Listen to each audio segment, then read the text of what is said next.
Ask me. Do you wish you had more influence and control in your life? You know, you're going too hard. The pain is there to say, slow down, chief. Yeah. Or this isn't good. Like you put your hand in a fire. That's pain. That's not good. That's to survive, no?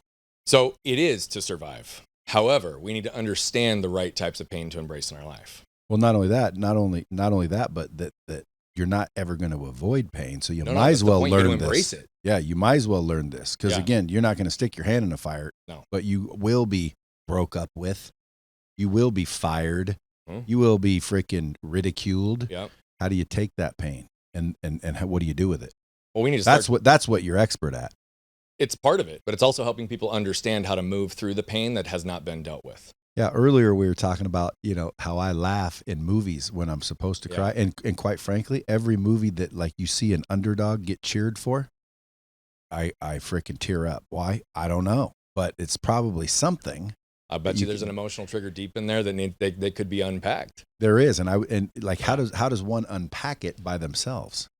So I think a lot of people struggle with being able to unpack it fully by themselves, but there's a framework that we can all use, right? At the end of the day, it starts with awareness. We have to understand that. Aware that it's happening or aware how to fix it? Awareness in general. We have to be aware that it's there and that it impacts us, okay? So here's the thing about awareness. Our minds process 11 million bits of information per second, but we're consciously aware of about 40. So what that suggests is that we all are largely led by the unconscious. So until we go through a systematic process of moving the unconscious to the conscious, the unaware to the aware, guess what? It's going to feel like we're stuck. It's going to feel like we're a victim. It's going to feel like life is fate, right? Or we're lost. And I haven't met a single fucking person on this planet where I've asked, hey, do you desire to have a little more influence and control in your life, that has said no? Everybody's like, of course I would, right? But so the reality is... Ask me. Do you wish you had more influence and control in your life?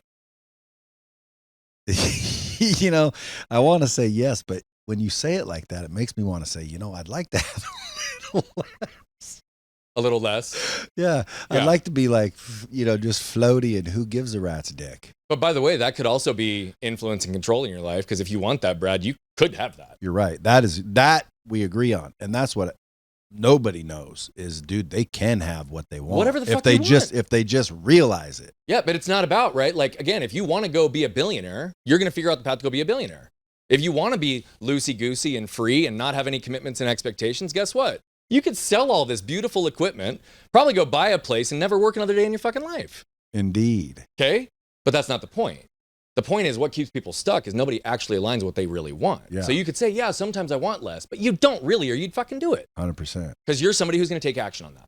Yeah. But it starts with awareness. You're at least aware enough to know, where am I at today? Where could I be? And to know that I have these options, so I'm not backed in a corner. That's freedom to you. Yeah. Right? Well, Financial freedom and the ability to do whatever the fuck you want, whenever the fuck you want, with whoever the fuck you want. That's the life you want to live.